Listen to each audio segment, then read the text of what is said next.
We're continuing our road trip in the eastern United States. We spent the last 3 nights in Connecticut, but since we were just visiting family and getting some work done, we really didn't record anything there. We didn't do any hikes or do any sightseeing.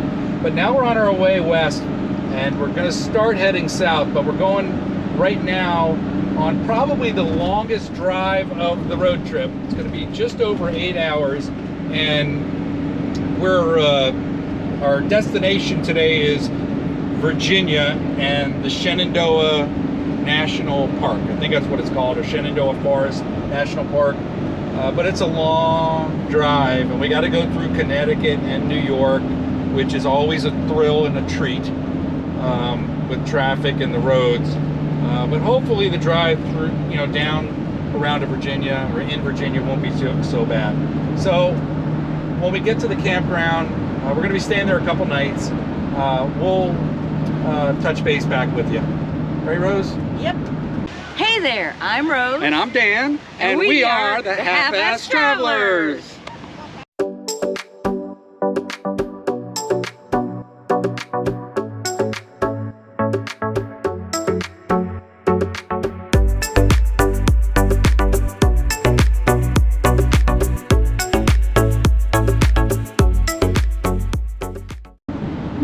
Here's a little interesting fact for you. If you're traveling on I-78 west from New Jersey into Pennsylvania, your GPS may tell you that there's a $3 toll. However, if your RV is over 8 feet tall, the toll is $20. Surprise! Surprise! So, plan your route accordingly.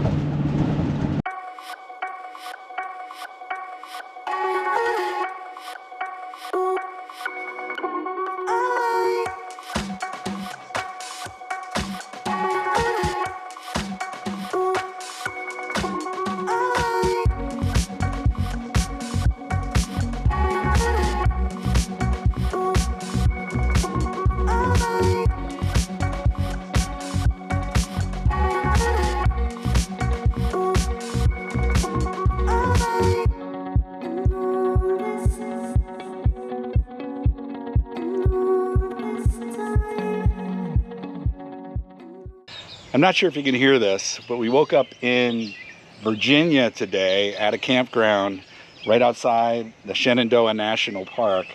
And listen to these birds. I've never heard so many birds. It is constant birds chirping. They are everywhere, and you can't really see them. They're like hiding in the trees. Every now and then you'll see one flit through. Yeah, it's very interesting. This campsite is out in the middle of a former pasture, I think, or a farm. There's farms all around us. It's really neat. There's a cornfield right over there, and it's really well done. It's a Spacious Skies. They've got their trampoline. That's what they're known for. But it's a really nice spot for kids, and some of these sites are really cool. They have like a pergola over the top, and it's like a balcony over the hill. It's really neat. I like how they did that. It's really cool.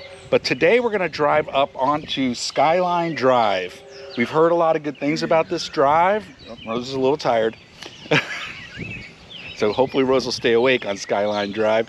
The weather's not so good, so I'm not going to get those spectacular videos, but we'll get what we can. Also, there's a waterfall hike that we want to try to do, and that's pretty much our plan for today. So we'll take you guys with us as usual. I think they want to be on video too. You hear them? What, the birds? Oh, believe me, they're on video. I don't think we can not hear them. All right, let's get going. The road to the falls goes along Skyline Drive, and it's this road that's similar to the Blue Ridge Parkway. It weaves in and out around the peaks of these mountains. There are scenic overlooks. There's a couple of them that we stopped at. We'll be stopping at more on the way back. We saw some wildlife on the side of the road. I mean, she looked a little thin, so she needs to eat a little bit more, but she didn't seem fazed by the car. Even when some trucks went by, she really didn't run away. She just was kind of chill. And now here we are at the Dark Hollow Falls parking area. This trail is about just under 2 miles round trip. It's about 400 to 500 feet of vertical. So it's relatively steep, but it's a 70-foot waterfall at the end of the trail. So we're going to go down to the waterfall and then we're going to come back up. And when you see us next, we will probably be out of breath. I will for sure. It's been a few days since we did a hike, so we're we may be out of shape again, but I think we'll be all right. You ready, babe? Mm-hmm. Let's do it.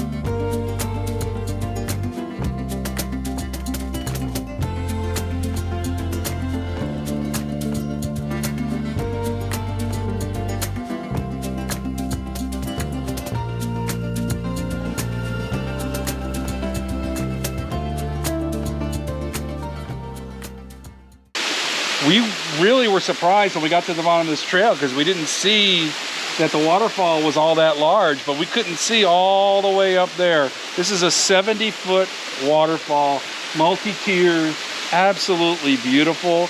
There's an overlook spot up at the top, but you can't really see the falls from there. So if you're gonna do this, you wanna definitely take that extra 1,000-foot walk and come down to the bottom of the falls.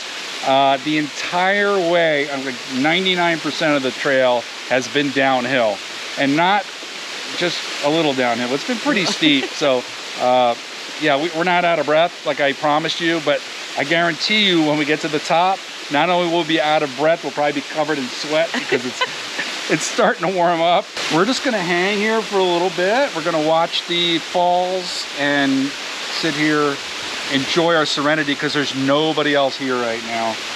And then we're gonna start our way back up that hike uphill. It'll be fun. Yeah. We did hike a little bit further down the trail from the fall, and there are some smaller waterfalls down here. Nothing as picturesque as that first 70-foot falls. So we're gonna go ahead and turn around and start the uphill trek back to the trailhead. All right. What do you think, hon? Is this worth it? Was it worth it? Okay, right now she says it's worth it. We'll ask her again when we get to the top.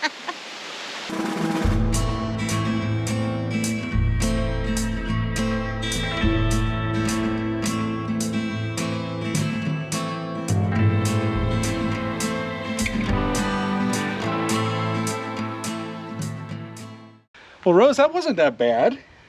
No, it wasn't that bad. I think the steepest part of the trail back is that right over Rose's shoulder, that asphalt section right before the parking lot. That was the steepest section. As long as you, you know, you got your speed up and you're going steady and you don't trip over the rocks or roots.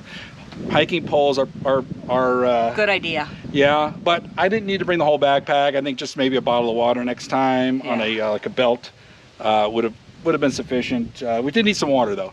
But it's nice and cool today. So if it's a hot day, definitely bring plenty of water. Yeah, but it was a great trail. Well worth the short hike. Wasn't that long? Come early. You can see the parking lot's already getting full. Yeah, I'll show you. In fact, here, there's the parking lot. Not too bad for a Friday in the national park. It was a little cloudy this morning. That might have kept a lot of people away, but it's beautiful now. How much did it cost to get in this park? Oh, yeah, like $55 entry fee. But luckily, when we were in Acadia, we bought the America the Beautiful pass. Highly recommend you get the yearly pass. It's a money saver, and it's already paid for itself twice. Yeah, and it'll help you enjoy the national parks because they're all beautiful. All right, now we're going to take the tops off the Jeep. We're going to drive the Skyline Drive, go see some scenic overlooks, and then possibly go get a bite to eat. Sounds good. All right, let's go. Well, before we left, there was a Jeep parked next to us in the parking lot, and Rose ducked them on the way out. Well, what happened, Rose?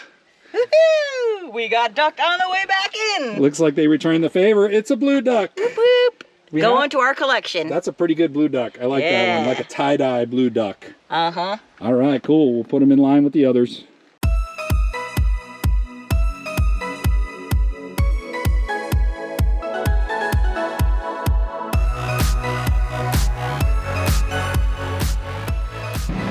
Nothing like a drive with your top off in the Jeep.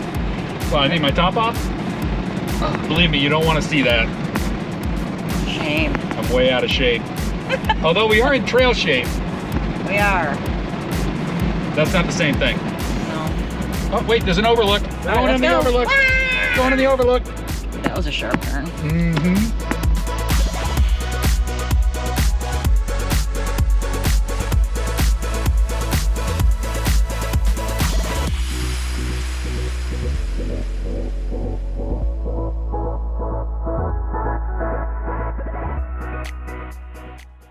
Well, how about that, Rose?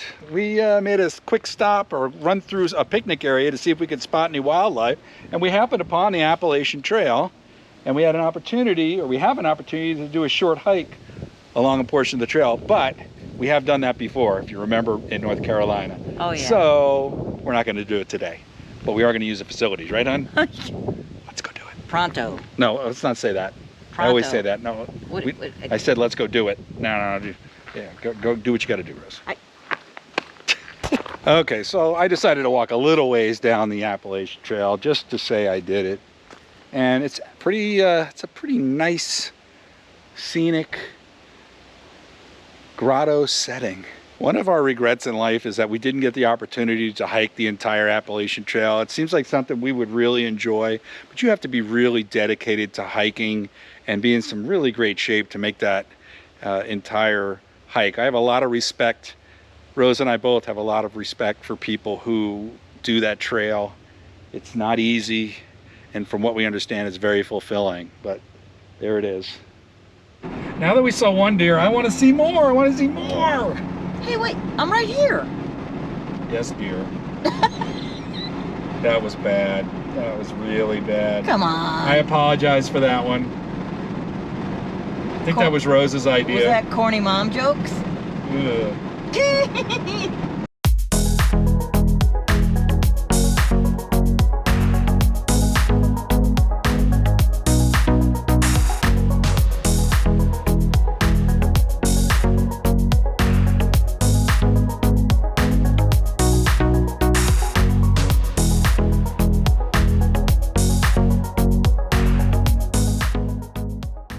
Oh, there you are. There you are. We noticed something about the, most of the Overlooks. the scenic overlooks and these drives, the Blue Ridge Parkway, when we were coming down through the Poconos and now on the Skyline Drive, the mountains are all tree covered and it's beautiful. They are absolutely gorgeous, but I wouldn't call them majestic. When we were out west and the mountains had no trees, you could see the character of the rock. It's just a different experience here. I mean, it's beautiful, but we haven't seen majestic like we did when we were out in Utah and Arizona. I mean, it's Colors. Yeah, I mean, this is beautiful in a different way. I'm sure in the fall, this is going to be spectacular. Yeah, but we have had a good time searching for wildlife along the, in the campgrounds and the picnic areas. We've been stopping, looking to see if we can find any more deer and bears and pretty much anything we can look for. But We did see turkeys. We did. It is a gorgeous area. We highly recommend this drive. It's beautiful. But now we're gonna head down off the drive down there somewhere where our campground is. You can maybe see it from here, I don't know. But we also need fuel because we're running low. And we're running low on this fuel, although we could probably afford to skip a few meals. I think it's time to eat. Yeah. All right, let's go. On a side note, we kind of noticed something that's with the top off that's kind of an advantage with these black seats. We're from Florida, so the black seats are like a no-no because they heat up really a lot. And when you go to sit on them, you can burn yourself. But when it's a little chilly out and you get out at these overlooks and whatever, and you get back in the Jeep, oh, they feel so good because they're nice and warm. So helps this old achy hip that I have. Yeah, so if we lived up in a colder climate, the black seats would definitely be an advantage. We can see that. Agreed.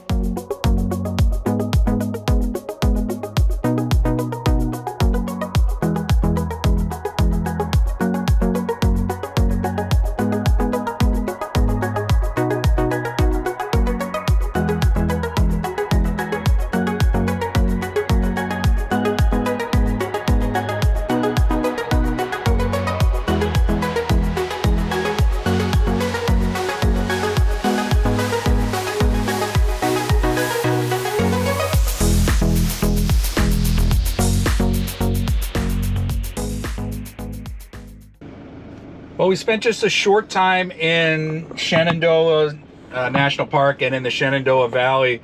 There's so much more to see here. We're seeing all these signs. There's caverns everywhere. The Ray Cavern, Shenandoah Caverns. And there's also Civil War battlefields. We didn't know there was that much out here. We're going to definitely have to come back. But we've run out of time. In order to make our timeline, we have to start heading west. And we're on our way to Pigeon Forge. We're not going to start a new video. We're going to include that right here. So sit tight with us as we take the trip west to Tennessee. And we're going to go back there. We were supposed to do that earlier in the trip. We didn't get to it. So now we're going to do it. Right, Ann? Are you excited? I'm very excited. You look excited. It's early. More coffee. Yeah.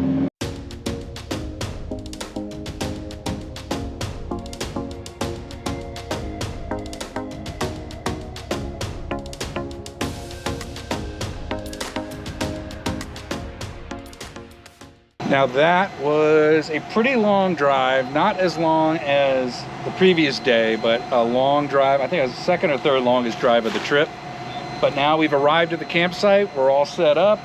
We're in our comfy chairs and we are just gonna relax tonight. And this campground is special. We are right in the middle of downtown Pigeon Forge, but it feels like we're out in the woods. And Rose has made some new friends. Rose, you wanna show us your new friends? Sure. All right, come on. I think we already see them out there. You know the babies. Yep, we were sitting in our chairs and they came walking right past us, and now they're out there in the creek, and I think they're going to be there the entirety of our stay. But remember, Rose, do not feed the geese. Do not feed the geese. No. So we're just going to hang out tonight. Tomorrow we're going to go, depending on the weather. We're not sure how the weather's going to be. I think it's going to be nice in the morning and then it's supposed to turn. I think I swallowed a bug. I ate a bug. What movie was that? I don't know. Hurry up, they're biting me. Okay, yeah, if you keep going down too close to the creek, the insects are pretty bad, but they're not so bad up by our RV. All right, so back what I was saying. We're probably gonna do a trail in the morning before the weather, if we can. Otherwise, we have some other things scheduled for the Smoky Mountain National Park. Plan B. Plan B.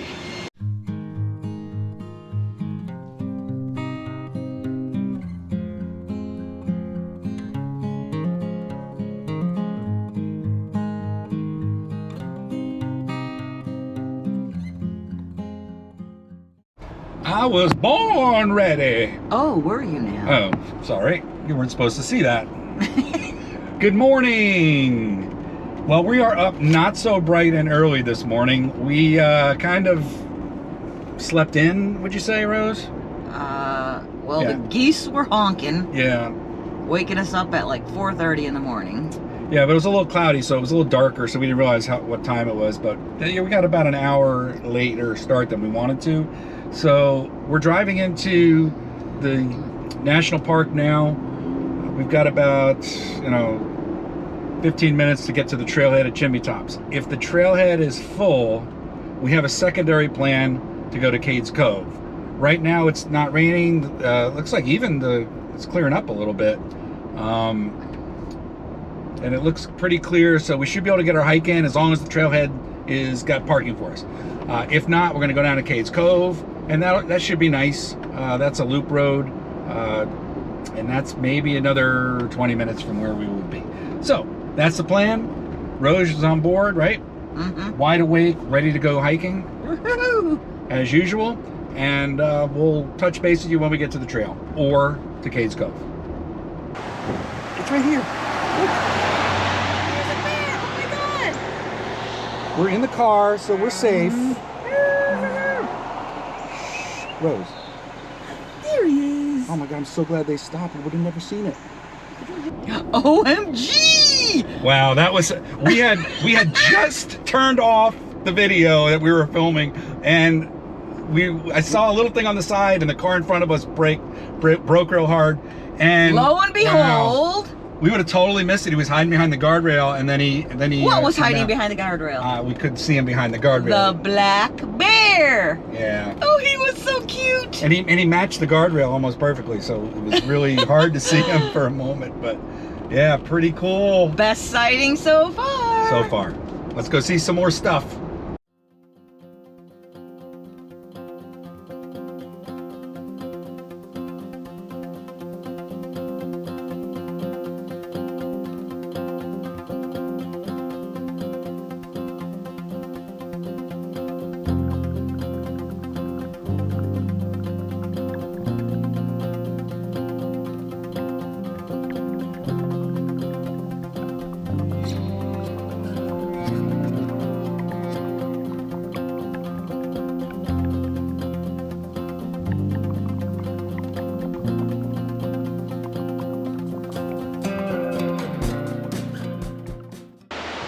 Well, we got the last parking spot at the trailhead. Otherwise, we would have had to park a little bit down the road in order to hike it. But we got the last spot. However, when we got here, just like the last time we were here, but this was years ago, you still can't access the actual rocky pinnacles at the end of the trail. Trail's about 1.75 miles, completely uphill, goes all the way up to the chimney tops, which you can see behind us. I think you can see them up there. That's where the trail ends. Usually it's the last quarter mile is climbing over those rocky pinnacles. We have pictures of us up there, but that was 20 years decades ago.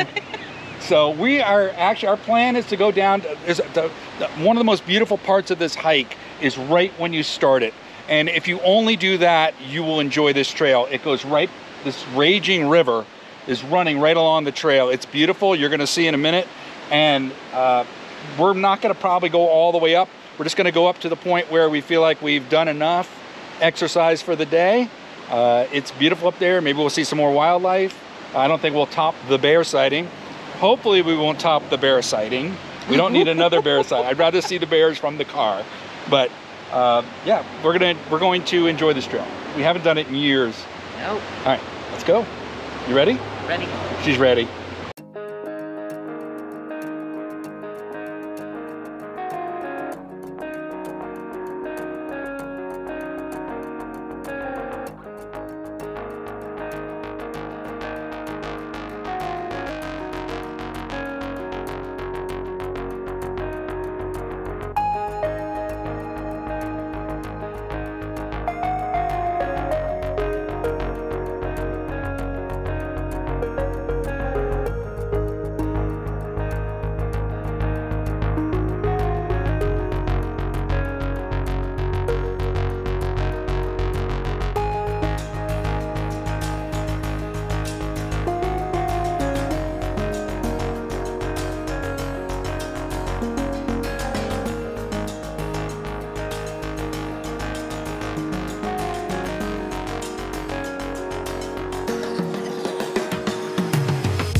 One of the nice things about this trail is that even after you've gone quite a ways, there's these bridges. You keep crossing back and forth over the creek or river or whatever it is, and these little bridges appear, and it's so scenic, and really it pretty. creates waterfalls. Yeah. This is the most water.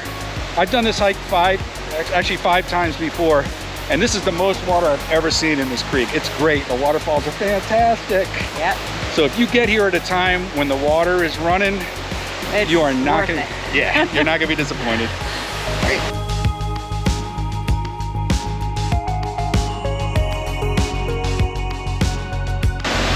There's a flume waterfall up there, huh? Woo! A water flume.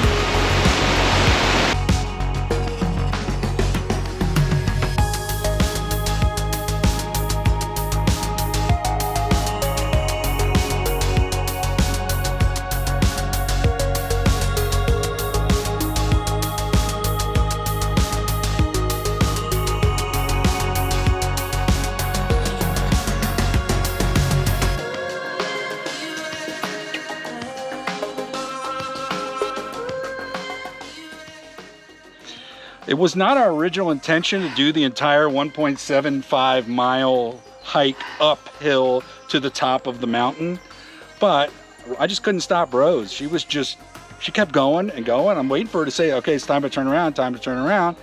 And she was waiting for me to say, it's time to turn around, it's time to turn around. So by the time we figured out that both of us were waiting for the other one, we got here. The problem is that when we were here 20 years ago, Rose and I did this hike, and we were able to go out onto the chimneys and climb both chimneys out there. And I'll show you what they look like. There is a spot on the trail where we can see the chimneys from. I'll put it on the screen right now. And there are some people that went out there. It's very risky. It's ever since they had the wildfire here, the trail has gotten very... It's muddy. Dangerous. It's gotten dangerous, and we're just not going to take the risk. We've already done it. So we're not going to do that. We're not going to be rule breakers, but you can see they blocked it off here. But if you look behind Rose, you can see some people continue to use the trail. But we accomplished our mission. We finished the hike 20 years after the first time up high, and we're happy with that, right? Right. Okay, now we got to go back down. Almost 2 miles, 1.75. By the way, this will be the longest hike we do on this trip. And it was all uphill. I mean, literally all up steep steps and hill. I'm very proud of us. I know, right? All right, let's go back down.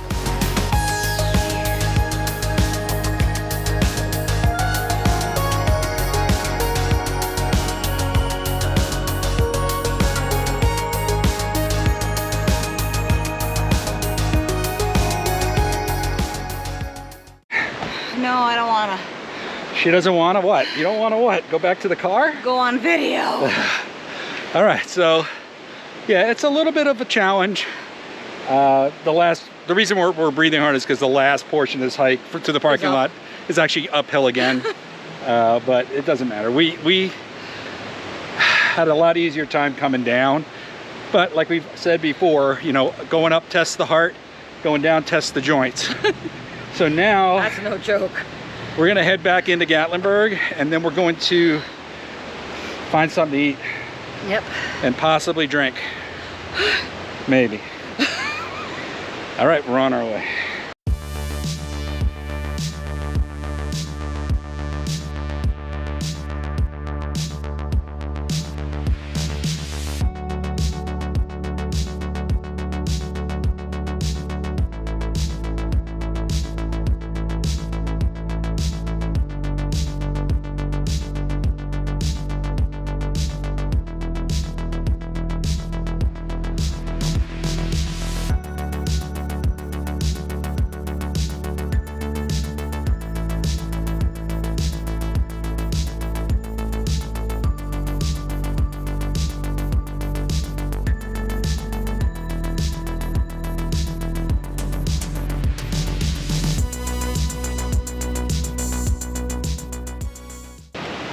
We had to rush back to the RV because the weather turned really fast and it started to come down really hard and started pouring. And when we got back to the campsite, we came back to a very swollen river. Check this out.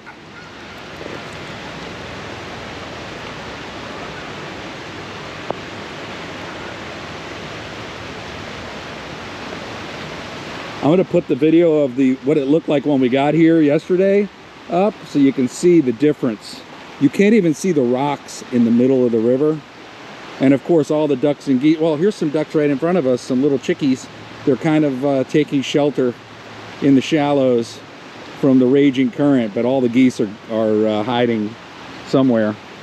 But yeah, mama and babies are over here on the rocks. So I'm gonna leave them to be, and we're gonna hope that the water doesn't rise up to the campsite. I mean, that would be a lot of rain, and it looks like it's kind of slowing down now anyway. So I think we're gonna be just fine.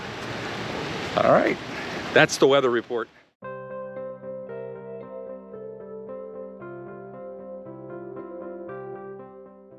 Good morning, half-asters. The floodwaters did not sweep us away last night.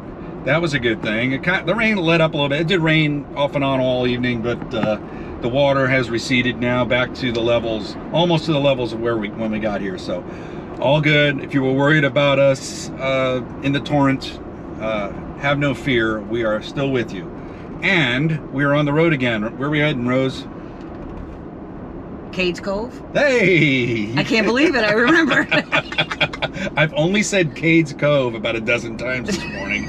And thank you, Rose. Thanks for your input. Listen, you didn't let me finish my darn cup of coffee this morning.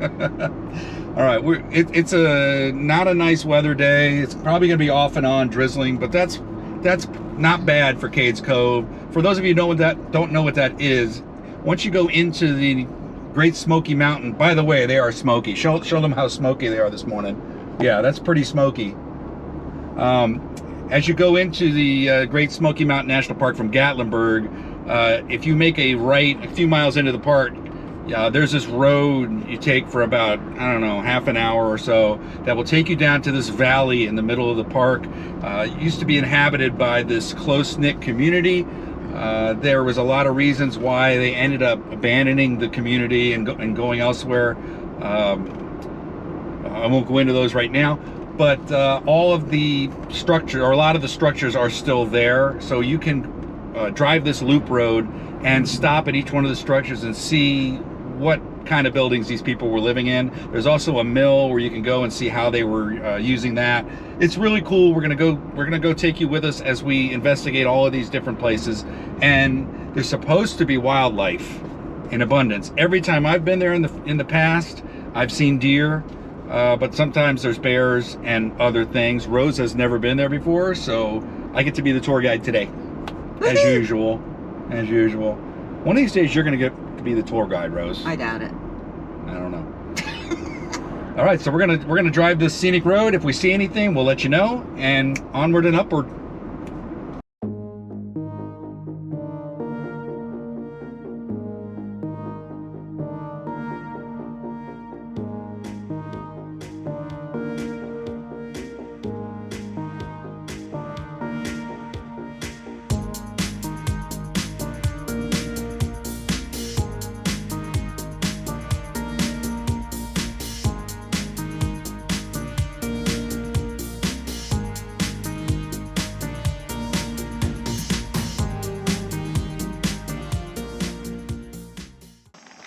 Our first stop is the John Oliver Cabin.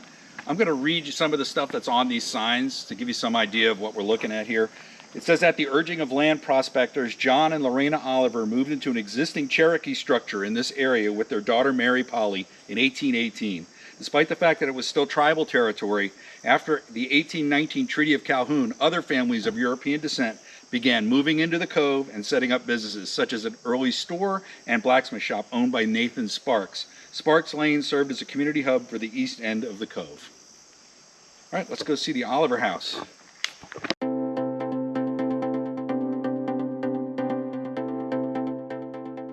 Among the first Europeans to settle in Cades Cove, John and Lucretia Oliver arrived here in 1818. Probably by the early 1820s, they had completed this 1.5-story cabin that you see here. Though its exact construction date is not known, it's one of the oldest structures in Great Smoky Mountains National Park. Members of the Oliver family lived here for more than a century. And it tells you to examine the corner notches. They use half dovetail notches, outward sloping angles to drain water away from the notch. And imagine making by hand each of the 3,000 shingles on the roof. Doors and windows were small and few to conserve precious heat and minimize cutting structural logs. Then, as now, the weather-fighting chinking between the logs demanded ongoing maintenance.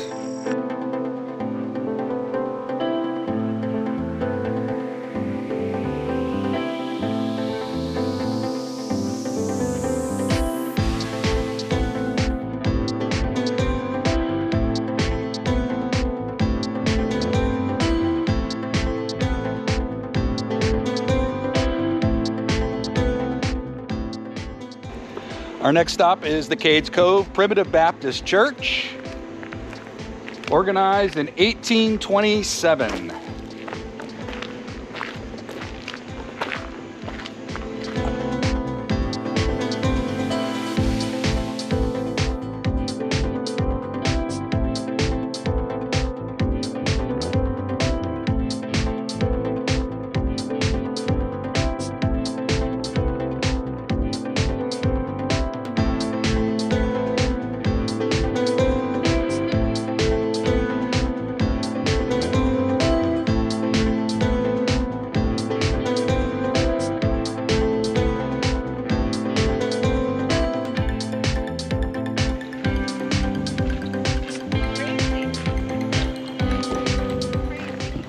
What'd you say, hon? I said the building's foundation is sitting on rocks, literally just rocks. Not even a whole bunch of rocks, just a few rocks here and there. They don't make them like they used to. All right, the next stop on our journey, right on the side of the road, is the Methodist Church. You didn't have to drive off the road. We didn't have to pull off. It is literally right here. That's the road right here. Show them how it's just on rocks. Rose is fascinated. Tell us, Rose. Look at the buildings are just on a couple rocks. It's crazy. The foundation is still, the building is still standing. Yeah. And there's music in here. Oh, somebody is playing the piano.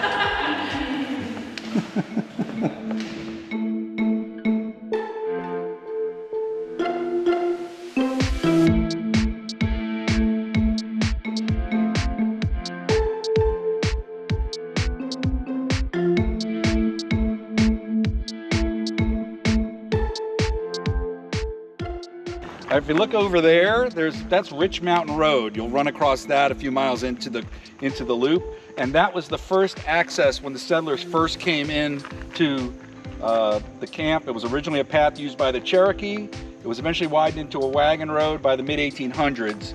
5 roads led into the Cove: Crib Gap Road, Rich Mountain Road, Cooper Road, Rabbit Creek Road, Parsons Branch Road. Compared to only 1 or seasonally 2 routes open to two-way traffic today. These roads provided families of the Cove opportunities for commerce as well as social and political interaction. A post office was established in the Cove in 1830. Cove residents picked their mail up at the post office until 1904 when home delivery service was initiated. John Oliver not only served as the Cove's first mail delivery person, he's a man of many accomplishments. He also practiced scientific agriculture and sought to improve healthcare and education in his community. What a guy. So they were independent, but not isolated. This is the Baptist Church. Wait, I think Methodist Church. Yeah, Missionary Baptist Church. This is the 3rd church we come across. Let's go take a look.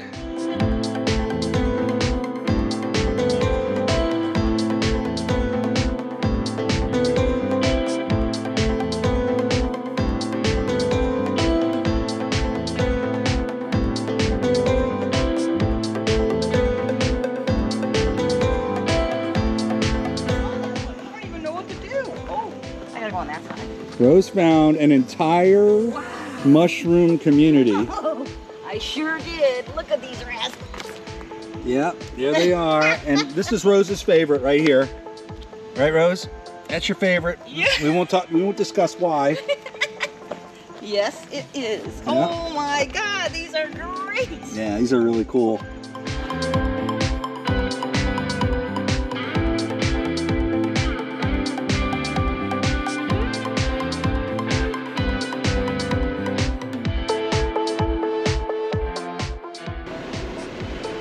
Here he comes. No, getting off the road.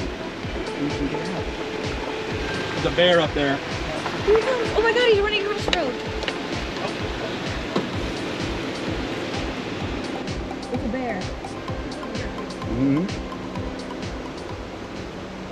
We decided to take a little half-mile jaunt over to the Elijah Oliver place, and we arrived at this red barn, maybe, I don't know, not even a quarter mile into the trail. And it's now starting to precipitate on top of us. So we will probably be running back. Yeah, I don't know. Are we going to continue on, or are we going to just call the barn our destination? Barn. Okay, let's go check the barn out. Well, just as we said that, the rain has now stopped, so we are going to continue on to the Elijah Oliver house. Yes. So we're going to go up there. Let's go.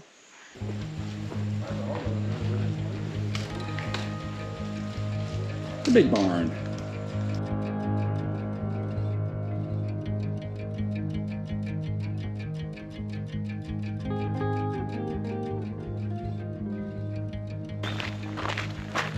This is Elijah Oliver's place, right, Rose? I believe so. Let's check it out. It looks a little more intricate than some of the others. Just trying to save you.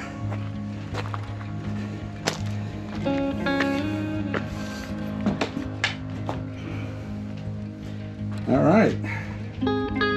This This must be the guest house. Right. It's got a huge fireplace, but very low ceilings. Like you can see how low the ceilings are. Wow. Yeah. Yeah. Interesting. Yeah. Let's go up here. Put a little breezeway. Same roof. Very steep steps. Yeah, another rather smallish. Everything they needed. As we see in the other houses, they kept things small so that they could preserve the heat in the winter so that they didn't freeze to death. But these are big fireplaces, so it must have been a lot of heat.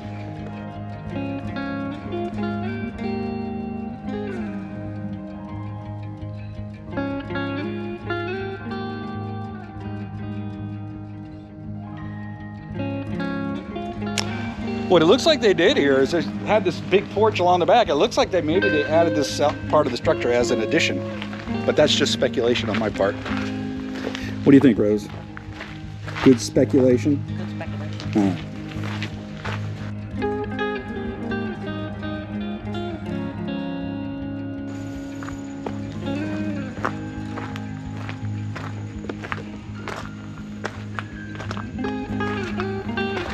These operating mechanisms on these doors just slid out and then the door opened up. Brilliant. Oh, wow. This looks like some kind of stable. Apparently it's a corn crib. Awesome. Honey, were you impressed with the corn crib? Not particularly. Oh, come on, hon. It's an old building. Right, it was so cool. You know what they All the went through to history build in there. these? You know how much tree cutting they had to do? What's in here? That's what I want to know. What's in here? Let me see you doing it. Hold on. Let me take a video. Oh, it's just a big long Wait. box.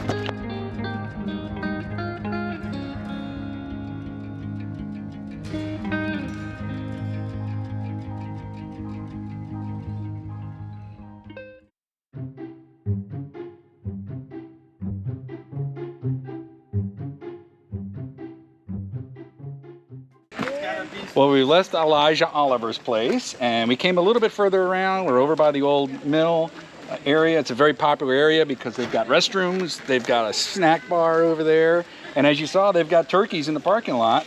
Yum yum. Rose got some good video of the turkeys just hanging out, just pecking away at the ground, eating whatever it is they were eating off the parking spaces. I don't know, somebody probably left some popcorn or something. But right now we're gonna go check out the old mill. In the early 1900s, family farms covered the valley. Self-sufficiency was the rule in those days, but most people made use of the mill, the country store, and the blacksmith shop. The buildings assembled here represent part of a typical mountain community. Cable Mill is the only building on its original site. The National Park Service constructed the blacksmith shop. The house, the cantilever barn, and outbuildings were moved here from other sites within the park. The Cades Cove tour booklet available at the visitor center provides information about these buildings. So don't forget when you come here to grab your Cades Cove tour booklet. There's a little place on the way in. I don't think we showed that in the video, but you can get them right there. It's easily marked. How about that Or one? it's readily marked. Oh yeah. And there's also one here, $1.25. You can pick them up right here. I don't have any money on me right now, so we're gonna skip it for now. So it's locked, but we can still show you what's inside. If you don't mind a little, there we go.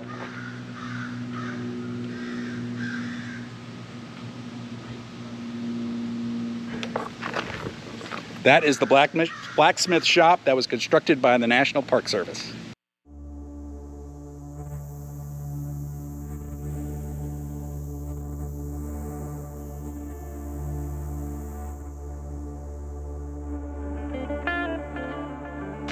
Here's your tractor, Rose. I prefer a John Deere.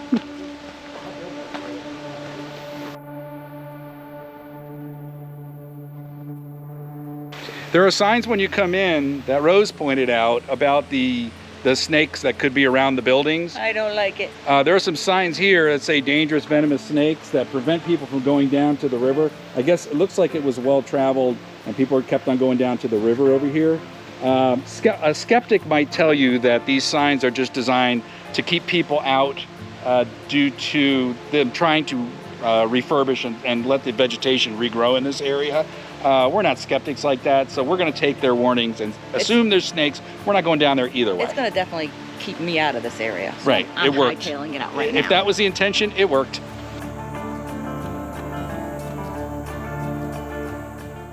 The structure alongside us was built to divert the water into the path of the big water wheel, which is what they use to run the machinery in the mill. And you can see it's sprung leaks in a few parts.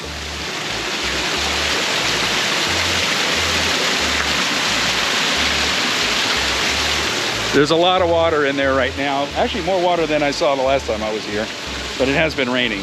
That could be the cause. Look at those wheels. Oh yeah, mill wheels. How cool is that? They're for grinding. There's a whole bunch over here. Oh. That's cool. All right, here you can see how the water comes down the chute and drives the wheel. And when we go inside the building, you'll see how the wheel drives the machinery. A bunch of gears in there and a very cool and old process. It's pushing out the finer product.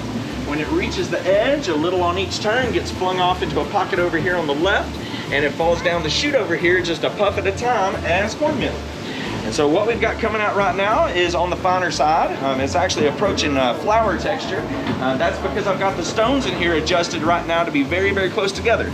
But this set of handles up front, this is what we use to crank our top stone up and down.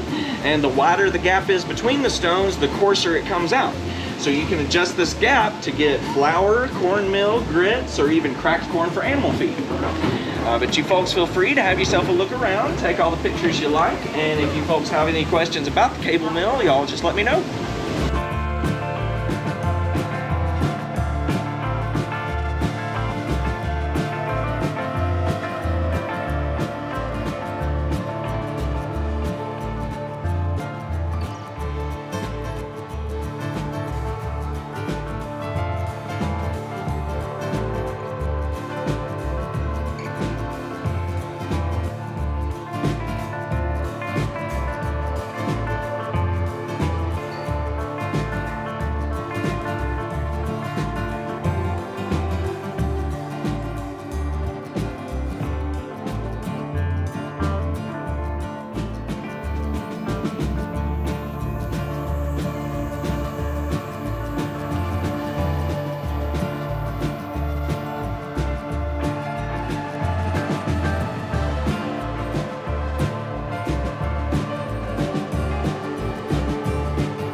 The Great Cable House was moved from its original site on Forge Creek Road to its current location following the death of Aunt Becky.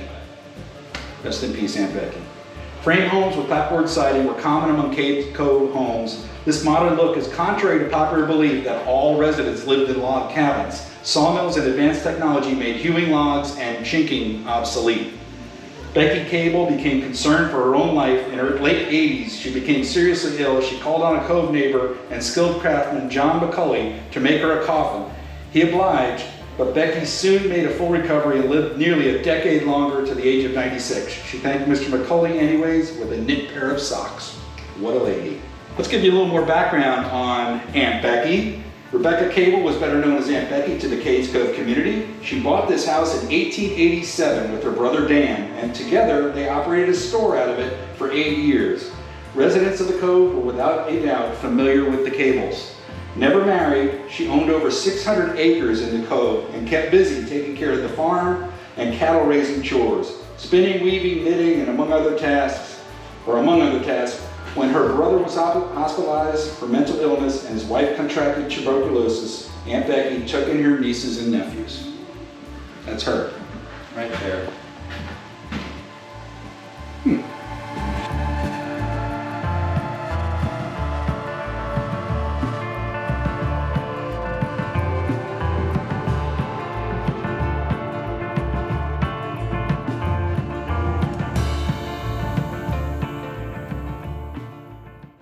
Well, that was a really nice experience of seeing these old buildings and the mill and the blacksmith shop and everything, seeing how that water mill worked.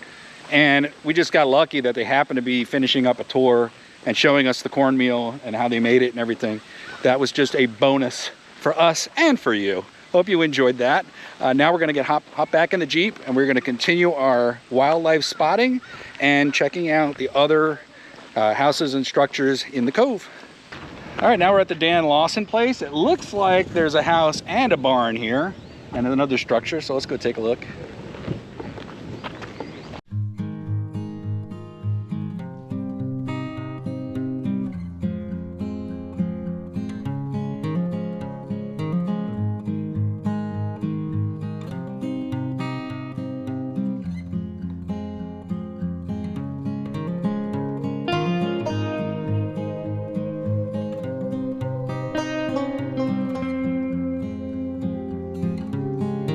Now the Lawsons had quite a view from their porch.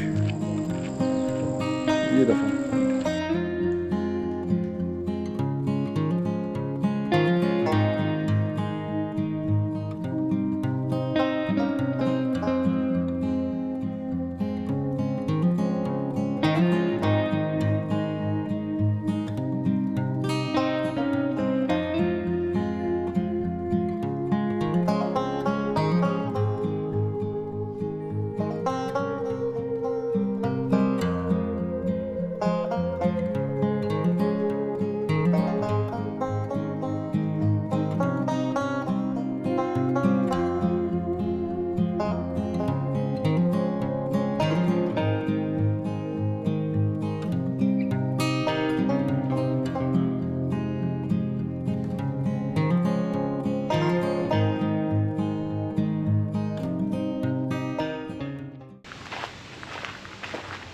This is, okay, where are we?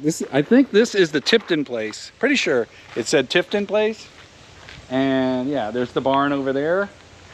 An outbuilding here. And across the street is the house. But right over there, saw those people standing there. That's where we saw the bear. So it's really close. We were just told that there are bats in the ceiling in this house. So Rose is terrified of bats, right, Rose? I don't like them. But we're still, for you, We're going to risk our lives. We're going to go in there and get some bat photos and video. Rose doesn't want to step in there until she's absolutely ready. All right. You can go in. They're not going to hurt you. They're not going to hurt you. Yeah, right. They're up on the, if I were a betting man, I'd say they're on the second floor up here. They're right there. Where? They're right there. Oh yeah, look at how cute they are. Look how cute they are. They're gorgeous. They're gorgeous. Look at how cute they are. The bats. Yeah! They look like little mice. They're vampire bats. Be careful. They look like little mice. Can I take one? No. You can take a picture, but you're not going to take a bat. See, they weren't terrifying, were they? Those bats were about the size of a very tiny, small mouse, each of them. Can't get in here? Rose was afraid they were going to gang up on her, so now she's trying to get out. Open this door. It goes outside. Huh? I'm ready to go. All right, we've had bears and bats all in one little area. And look, Rose, you're still in one piece. Wait, what's that on your neck? That's what I'm saying. Oh. Oh, look at that. Look at that. Oh, it's just a false alarm. I'm gonna sleep with a turtleneck on tonight. An iron one. Ooh. All right, back on the sightseeing and wildlife spotting trail. Well, continuing down the road past the albino turkey. Which is so cool. Yeah, we were driving down the road. Wait, do you think the meat is more tender if they're albino? I don't know, but it would be interesting just to look that up. We'll Google it. We'll see if there's anything we can find on that. But yeah, look at this turkey. It is a complete albino. We were looking at his brother. And he was looking at us. Yeah, it's like, okay. All right, so that's the turkey video. Now back to this house, which there's no sign out front, so we'll have to put at the bottom of the screen if this house has a name. of the owners. I'm sure it does. We just don't have the map in front of us right now. It's a Dana Rose house. Yeah, let's go look at it. A lot of these houses have a similar layout. It's a big room with a fireplace, and then there is the door that leads upstairs to the attic. Let's go take a look upstairs.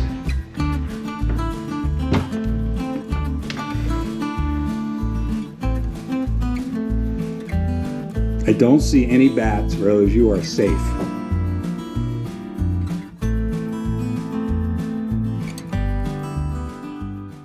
That's going to do it for Cades Cove.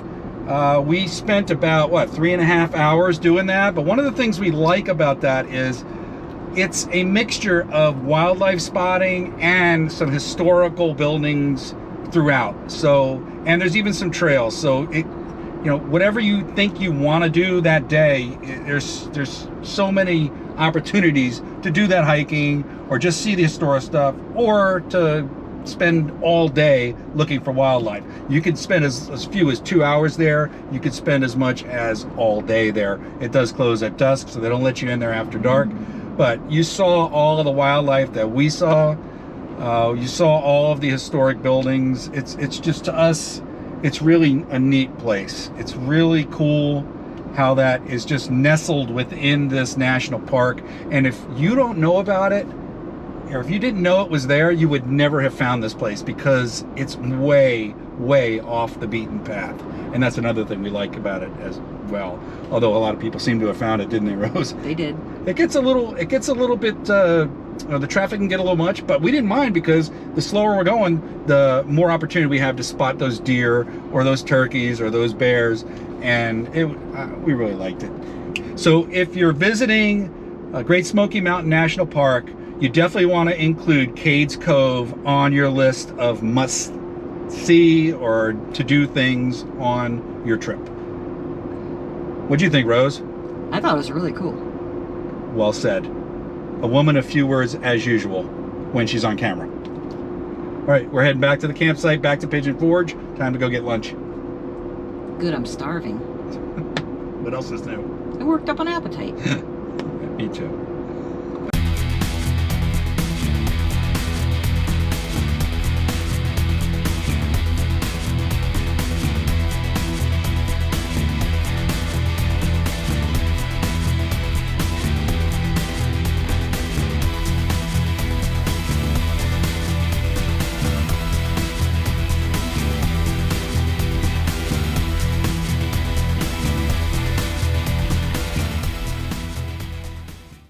All right, we have one thing to say about Pigeon Forge, and that is, it is Like Orlando.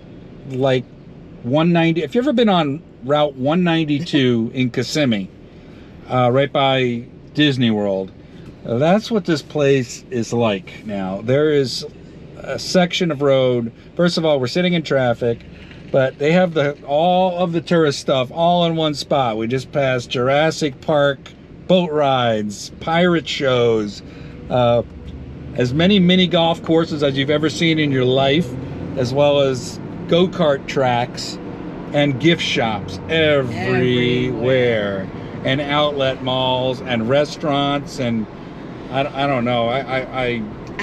It's just sensory overload when you're coming down this road. And you haven't even gotten to Gatlinburg yet. Gatlinburg is more of a walking town because it's much more compact. This town is the tourist drive to go to whatever you want and whatever you need. But the advantage to that is if you've got kids and they like to mini golf or any of this stuff, I mean, you will not be bored. No. Of course, as parents, you will be run ragged because they're going to want to go to every place you pass, because all of the storefronts have like neat little things to catch kids' attention. So I remember when I was a kid going down 192, and we kept telling our parents, stop here. Oh, we want to go there. We want to go there. We want to go there. And, that's usually when the beatings commenced, but we won't talk about that. All right, so that's all we have to say about Pigeon Forge right now. I will say that although our RV resort is only a couple of blocks off of the main drag, it feels like we're in the country there because it's surrounded by trees and we have the creek running right in front of us. So that's an advantage to that location. All right, let's go. We're still on our way to go eat. Let's go eat. We're filming a new movie this morning. It's called Escape from Gatlinburg because the weather is coming in again and it looks like there's going to be some more rain. 2 days ago when we showed you that the river that had raised like 3 to 4 feet and was raging, that same day the parking lots at Dollywood flooded. It was on the news. So it was interesting that would happen. There was a lot of rain. I mean, we were in the RV it was like a torrent, and it went on for quite a while. But we're getting out of Tennessee now. We enjoyed our time in Tennessee and also in the Shenandoah Valley. There's a lot to do. Unfortunately, we only have so much time. If we were full-time RVers, we probably could have spent weeks here and in Virginia as well. But that's not what we're doing right now. Right now, we're just doing our road trips. If you enjoyed that video, we hope you'll consider subscribing and make sure you give us a like because that helps us with the YouTube thumbnail. The YouTube thumbnail?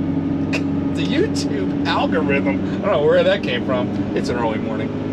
Also, you can follow us on Facebook and Instagram and watch just how half-assed, if you didn't see it already, we are. Right, Rose? Rose is still not awake yet. This is only one coffee day so far. Yep. She's waiting for her next one. All right, we'll see you guys on the next video.